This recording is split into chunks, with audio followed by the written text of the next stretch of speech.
பிரபாடாக்ஸ் உறவுகளுக்கு வணக்கம். வேங்கை வயல் இஷ்யூல முரளி ராஜா, முத்துகிருஷ்ணன், சுதர்சன் இவங்க 3 பேர் தான் குற்றவாளி அப்படின்னு சொல்லி அறிவிச்சிருக்காங்க.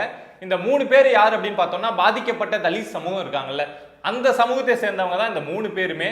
இது ரொம்ப யதார்த்தமா சாதாரணமா நடந்த விஷயமா அப்படின்னா கண்டிப்பா கிடையவே கிடையாது. மேலோட்டமா பார்க்குறப்ப இது ரொம்ப ஒரு சாதாரண விஷயம் மாதிரி தெரியும். பட் இதுக்கு பின்னாடி ஒரு பெரிய அரசியல் அப்படிங்கிறது நடந்துகிட்டு தான் இருக்கு. ஸோ அதுக்காக நான் இந்த 3 பேரும் அந்த குற்றமே செய்யல அப்படின்னு பேச போறேன் அப்படின்னா கண்டிப்பா கிடையவே கிடையாது. இந்த 3 பேர் தான் இப்போ குற்றவாளி அப்படின்னு சொல்லியிருக்காங்கல்ல, பட் அவங்க சைட்லேருந்து அவங்களுக்கு ஆதரவா சில சந்தேகம் இருக்கும், சில கேள்விகள் இருக்கும்ல. ஸோ அந்த கேள்வியை தான் நம்ம இந்த வீடியோவில் வைக்க போறோம். ஃபர்ஸ்ட் விஷயம் என்ன அப்படின்னா, முரளி ராஜா யாருன்னு பாத்தீங்கன்னா வேங்கை வயல் கிராமத்தை சேர்ந்த ஒரு நபர். பிசியா அவர் ஒர்க் பண்ணிட்டு இருக்காரு. அந்த முரளி ராஜாவோட குடும்பம் எங்க இருந்தாங்க பாத்தீங்கன்னா, அதே கிராமத்துல, அதே வேங்கை வயல் கிராமத்துல தான் இருந்திருக்காங்க. குடும்பம்னா அவர் மட்டும் கிடையாது, அவருடைய அம்மா, அப்பா, மனைவி, ஒரு சின்ன பையன் இருக்கான் முரளி ராஜாவுக்கு. ஸோ அந்த பையனும் அதே கிராமத்துல தான் இருந்திருக்கான். அதை தாண்டி பெருப்பா, சின்னம்மா, பெருப்பா பசங்க அப்படின்னு எல்லாருமே அந்த வேங்கை வயல் கிராமத்துல தான் வாழ்ந்துட்டு இருந்திருக்காங்க. அந்த மலம் கலந்த அந்த தண்ணி இருக்குல்ல, அந்த தண்ணியை எல்லாருமே குடிச்சிருக்காங்க. குடிச்சதோட மட்டும் கிடையாது, இந்த முரளிராஜாவோட அண்ணன் பசங்க 2 பேர், ஒரு பையன் ஒரு பொண்ணு, இவங்க 2 பேரும் அந்த தண்ணியை குடிச்சதுனால உடல் உபாதை ஏற்பட்டு மருத்துவமனையில நிறைய பேரை சேர்த்தாங்க இல்லையா. ஸோ அந்த டைம்ல ஸோ அதுல இந்த 2 பேரும் சேர்க்கப்பட்டிருக்காங்க. அடுத்து பார்த்தோம் அப்படின்னா, அந்த முத்துகிருஷ்ணன் மட்டும்தான் அந்த ஊரை சேர்ந்தவர், அவர் மட்டும்தான் அங்கே வாழ்ந்துட்டு இருந்தாரு அப்படின்னா கிடையாது. அவருக்கும் அண்ணன், அண்ணி, அப்பா, அம்மா அப்படின்னு ஒரு பெரிய சொந்தக்கார கூட்டம் இருக்கு. அவங்க குடும்பத்துல நிறைய சின்ன பசங்க இருக்காங்க. அதுல தீபிகா அப்படின்னு சொல்லப்படக்கூடிய ஒரு குழந்தை, ஒரு சின்ன சிறுமின்னு வச்சுக்கோங்களேன். ஸோ அந்த சிறுமியும் இந்த மலம் கலந்த இந்த தண்ணியை குடிச்சிட்டு மருத்துவமனையில சேர்க்கப்பட்டிருக்காங்க. அடுத்து பார்த்தோம் அப்படின்னா, சுதர்சனோட அம்மா இந்த மலம் கலந்த தண்ணியை குடிச்சிட்டு உடம்புல உடல் உபாதைகள் ஏற்பட்டு அவங்களும் மருத்துவமனையில சேர்க்கப்பட்டிருக்காங்க. ஸோ இப்பவே இந்த பாயிண்ட்லயே நமக்கு நிறைய கேள்வி வரலாம். எப்படி என்னதான் பழி வாங்கறதுக்காக இந்த 3 பேரும் சேர்ந்து அவங்க சமூகத்தை சேர்ந்த யாரையோ பழி வாங்கறதுக்கு ஏதோ ஒரு காரணத்துக்காக மலத்தையே கலந்தாங்க அப்படின்னு எடுத்துக்கிட்டாலும், சொந்தக்காரங்க இருக்காங்க, குழந்தைங்க இருக்காங்க, எல்லாரும் இருக்கிறப்போ எப்படிப்பா இதை செய்வாங்க அப்படிங்கிற ஒரு கேள்வி வருது இல்ல. ஸோ அந்த கேள்வியை அப்படியே மனசுல வச்சுக்கோங்க. இதுல இன்னொரு விஷயம் என்ன அப்படின்னா, இந்த வேங்கை வயல் இஷ்யூ அப்படிங்கிறது 2022 டிசம்பர் 26 நடந்த சம்பவம். ஏன் திடீர்னு இந்த விஷயம் இப்போ 2 நாளா இவ்வளவு பரபரப்பா பேசப்படுது அப்படிங்கிற ஒரு கேள்வி எல்லாருக்கும் வரும்ல. என்ன அப்படின்னா, தேர்ஸ்டே அன்னைக்கு சிபிசிஐடி என்ன பண்றாங்க அப்படின்னா, எங்களுக்கு இந்த கேஸ் சம்பந்தமா நாங்கள் நிறைய விசாரிச்சுட்டு இருக்கோம். இது எல்லாமே இந்த இப்போ நான் சொல்லக்கூடிய செய்தி எல்லாமே சொல்லப்படக்கூடிய செய்தி தான். சிபிசிஐடி என்ன பண்றாங்க அப்படின்னா, தேர்ஸ்டே அன்னைக்கு கோர்ட்ல புதுக்கோட்டையில் இருக்கக்கூடிய அந்த விசாரணை நீதிமன்றத்தில் போயிட்டு எங்களுக்கு இந்த கேஸ்ல சார்ஜ் ஷீட் ஃபைல் பண்றதுக்கு ஒரு மாசம் டைம் வேணும் அப்படின்னு கேட்குறாங்க. ஆல்ரெடி 2 வருஷம் தாண்டி போயிட்டு இருக்கு. ஸோ இந்த டைம்ல இவங்க போயிட்டு இன்னும் எங்களுக்கு 1 மாசம் வேணும் சார்ஜ் ஷீட் ஃபைல் பண்ண அப்படின்னு சொல்லி கேட்குறாங்க. ஏன்னா அந்த சார்ஜ் ஷீட்ல தான் யார் குற்றவாளி, எப்படி இந்த சம்பவம் நடந்தது எல்லாத்தையுமே சிபிசிஐடி கோர்ட்ல சப்மிட் பண்ணுவாங்க. சரி, நீதிமன்றம் எதுவுமே சொல்லாம அந்த விஷயத்துல இருந்திருக்கு. அடுத்த நாளே இதை மாதிரி சிபிசிஐடி சொல்லியிருக்காங்க அப்படிங்கிற விஷயம் தெரிஞ்ச உடனே அடுத்த நாள் என்ன பண்றாங்க அப்படின்னா, நிறைய பேர் இந்த வழக்கை ரொம்ப க்ளோஸா வாட்ச் பண்ணிட்டு இருப்பாங்களே, இதனால பாதிக்கப்பட்டவங்க, இதனால கோபத்தில் இருக்கக்கூடியவங்க நிறைய பேர் இருப்பாங்கல்ல. ஸோ அவங்க சைட்ல இருந்து என்ன பண்றாங்க அப்படின்னா, இந்த கேஸை சிபிஐக்கு மாற்றணும். சிபிசிஐடிக்கு மாற்றியும் 2 வருஷம் ஆச்சு, எந்த இம்ப்ரூவ்மெண்ட்டும் கிடையாது. ஸோ சிபிஐக்கு மாற்றணும் அப்படின்னு சொல்லிட்டு கோர்ட்ல போய் மனு அப்படிங்கிறத தாக்கல் பண்றாங்க. சிபிசிஐடி விசாரிக்கிறதுக்கும் சிபிஐ விசாரிக்கிறதுக்கும் என்னப்பா வித்தியாசம் அப்படின்னா, சிபிசிஐடி ஸ்டேட் கவர்மெண்ட் கண்ட்ரோல்ல வரும், சிபிஐ அப்படிங்கிறது சென்ட்ரல் கவர்மெண்ட் கண்ட்ரோல்ல வரும். பார்க்கறதுக்கு ஒரு சின்ன டிஃபரன்ஸ் மாதிரி தெரியலாம், ஆனால் இதுதான் இருக்கிறதுலே ஒரு பெரிய டிஃபரன்ஸ் அப்படின்னு வச்சுக்கலாம். ஸோ சிபிஐ விசாரிக்கணும் அப்படின்னு சொல்லி மனு தாக்கல் பண்றாங்க. அந்த டைம்லயே இந்த சிபிசிஐடி சைட்லேருந்து என்ன பண்றாங்க அப்படின்னா, நாங்க சார்ஜ் ஷீட் ரெடி பண்ணிட்டோம்.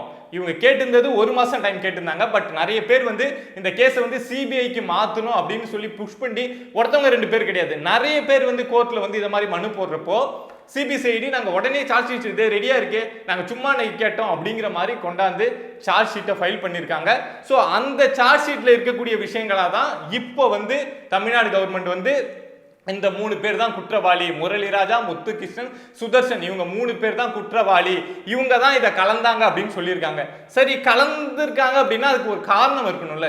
இவங்க 3 பேர் தான் கலந்துருக்காங்க அப்படின்னா ஏதாவது ஒரு காரணம் இருக்கும்ல. ஸோ அந்த சார்ஜ் ஷீட்ல சொல்லப்பட்டிருக்கக்கூடிய காரணம் என்ன அப்படின்னா, அந்த வேங்கை வயல் கிராமம் வந்து முத்துக்காடு அப்படின்னு சொல்லக்கூடிய ஊராட்சிக்கு கட்டுப்பட்ட ஒரு கிராமம் தான். ஸோ பஞ்சாயத்து தலைவர் அப்படின்னா முத்துக்காடோட பஞ்சாயத்து தலைவர் யாரோ அவர் தான் இந்த ஊராட்சி மன்ற தலைவரும். ஸோ ஊராட்சி மன்ற தலைவராக யார் இருக்காங்க அப்படின்னா பத்மா அப்படின்னு சொல்லக்கூடிய ஒருத்தவங்க இருக்காங்க, பெண் இருக்காங்க. ஸோ எப்பொழுதுமே ஒரு பெண் இருக்காங்க அப்படின்னா அவங்களுடைய ஹஸ்பண்ட் தானே ஒரு பிரசிடெண்டா ஆக்ட் ஆவாரு. ஸோ அதே மாதிரி முத்தையா அப்படிங்கிற நபர் தான் வந்து பிரசிடெண்டா அங்கே எல்லாமே பார்த்துக்கிட்டு இந்த கிராம சபை கூட்டம் எல்லாத்தையுமே ஹேண்டில் பண்ணிட்டு இருந்திருக்காரு. ஸோ அவருக்கும் இந்த தண்ணி தொட்டி இருக்குல்ல, இந்த மலம் கலந்த அந்த தண்ணி தொட்டி இருக்குல்ல, ஸோ அந்த தண்ணி தொட்டியை ஓப்பன் பண்றது திறக்கிறதுக்குன்னு ஒரு ஆள் இருப்பாங்க, எல்லாருக்குமே தெரியும். காலையில வந்தா தண்ணி திறந்து விடுறது, சாயங்காலம் க்ளோஸ் பண்றது, இந்த மாதிரி வேலைகள் பார்க்கறதுக்குன்னு ஒரு நபர் இருப்பாங்க. ஸோ அதை மாதிரி ஒரு நபர் தான் சண்முகம். ஸோ அந்த சண்முகத்துக்கும் இந்த முத்தையாவுக்கும் இந்த பிரசிடெண்டா ஆக்ட் ஆகிட்டு இருக்காருல்ல, ஸோ அவருக்கும் இடையில ஏதோ பிரச்சனை வந்திருக்கு. ஸோ அதனால இந்த சண்முகத்தை வந்து இந்த முத்தையா வந்து வேலையை விட்டு தூக்கிட்டாரு. இது வந்து ஒரு 2 மாசத்துக்கு முன்னாடி அங்க நடந்த கிராம சபை கூட்டத்தில் நடந்திருக்கு. ஸோ அதனால இந்த சண்முகம் வந்து கோவத்தில் இருந்திருக்காரு. ஸோ இந்த சண்முகத்துக்கும் இந்த 3 பேருக்கும் எப்படி கனெக்ட் ஆகுது அப்படின்னு பாத்தீங்கன்னா, இந்த சண்முகம் இந்த முரளி ராஜான்னு சொல்லக்கூடிய பிசி இருக்காருல்ல, ஸோ அவருக்கு நெருக்கமானவர். ஸோ இவங்க இந்த முரளி ராஜா தான் பிளான் பண்ணி நீ வந்து சண்முகத்தை வந்து வேலையை விட்டு தூக்கிட்டியா, ஸோ அந்த டேங்கே நான் என்ன பண்ணுறேன் அப்படின்னு சொல்கிற மாதிரி பிளான் பண்ணி இவங்க வந்து அந்த மனித மலத்தை அந்த மேல்நிலை தொட்டியில் கலந்துட்டாங்க அப்படின்னு தான் சார்ஜ் ஷீட்டில் சொல்லப்பட்டிருக்கு.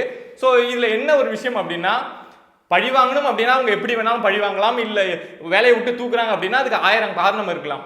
ஆனால் இவங்க அந்த தொட்டியில் போயிட்டு இந்த மனித மலத்தை கலந்துட்டாங்க அப்படின்னு சொல்கிறாங்க பாருங்க, அதை தான் நம்பவே முடியல. ஏன்னா நான் ஆல்ரெடி சொன்னேன், இவங்க குடும்பம்னா ஒருத்தவங்க மட்டும் கிடையாது, இவங்க சொந்த பையன் அங்கதான் இருந்திருக்கான், சொந்த அம்மா அங்கதான் இருந்திருக்காங்க, இந்த தண்ணியை குடிச்சிட்டு தான் அவங்களும் பாதிக்கப்பட்டிருக்காங்க. அப்படிங்கிறப்போ 3 பேருக்குமே சென்ஸ் இருக்காதா?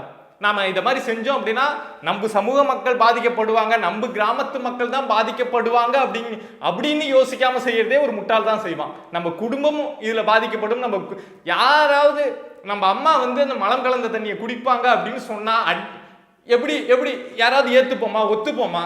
ஆனா இவங்க 3 பேரும் அதெல்லாம் மனசு வந்துதான் செஞ்சாங்க அப்படின்னு இந்த சார்ஜ் ஷீட்ல சொல்லப்பட்டிருக்கு. இதுக்கு ஆதாரமா சிபிசிஐடி என்ன சொல்லியிருக்காங்க அப்படின்னா, நாங்கள் வந்து ஆடியோ எடுத்திருக்கோம், அவங்க பேசுனது, அந்த பிரசிடென்ட் பேசுனது எல்லாம் ஆடியோ எடுத்திருக்கோம். ஸோ அந்த ஆடியோ சயின்டிஃபிக் ரீசனை வச்சு தான் நாங்கள் இதை கண்டுபிடிச்சிருக்கோம் அப்படின்னு சொல்றாங்க. பொதுவாக ஒரு கேஸ் நடக்குது அப்படின்னா ஒரு ஆடியோ எடுக்க எத்தனை நாளுங்க ஆகும்? ஒரு கேஸ் வருது, சிபிசிஐடிக்கு மாற்றப்படுது, அதுவும் தமிழ்நாடே ஒரு ஷேக்கான ஒரு கேஸ் அப்படின்னா அட்லீஸ்ட் ஒரு மாசத்துக்குள்ள அந்த ஆடியோ எல்லாத்தையுமே ரிட்ரைவ் பண்ணி யார்கிட்ட பேசுனாங்க, அந்த கிராமத்தில் என்னென்ன நடந்திருக்கு எல்லாத்தையும் சிபிசிஐடி நோண்டி எடுத்துட மாட்டாங்களா?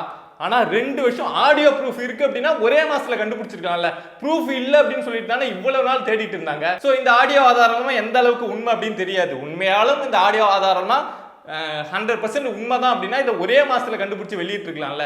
ஆடியோ ஆதாரத்தை கண்டுபிடிக்கிறது அப்படிங்கிறது பெரிய விஷயமே கிடையாது. அந்த கிராமத்துல பஞ்சாயத்து தலைவர் யார்கிட்ட பேசினாரு, அங்க சந்தேகத்துக்குரிய நபர்கள் யார்கிட்ட பேசினாங்க அப்படின்னா ஆல்ரெடி ரொம்ப ஈஸியா ரொம்ப முன்கூட்டியே இந்த விஷயத்தை கண்டுபிடிச்சிருக்கலாம். ஸோ இது எல்லாமே இந்த விஷயத்துல இருக்கக்கூடிய பெரிய கேள்வி.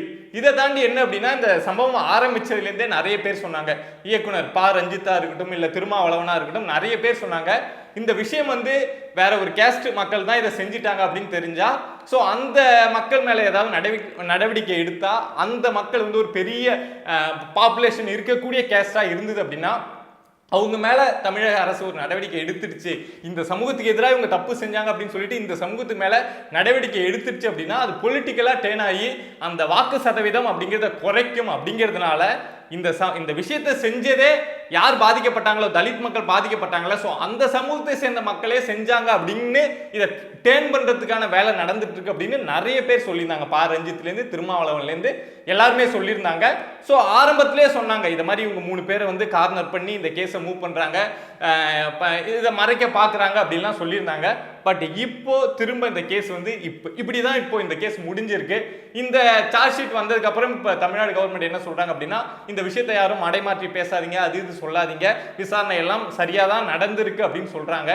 பட் இந்த விஷயத்தை நம்ப முடியாத நிறைய பேர் இருப்பாங்கல்ல, அவங்க இந்த விஷயத்துல திருமாவளவன் உட்பட எல்லாரும் என்ன சொல்றாங்க அப்படின்னா, இந்த சார்ஜ் ஷீட் இவங்க கொடுத்தாங்கல்ல, அதை இந்த விசாரணை நீதிமன்றம் ஏத்துக்க கூடாது. இந்த சார்ஜ் ஷீட்டை இந்த நீதிமன்றம் ஏத்துக்க கூடாது.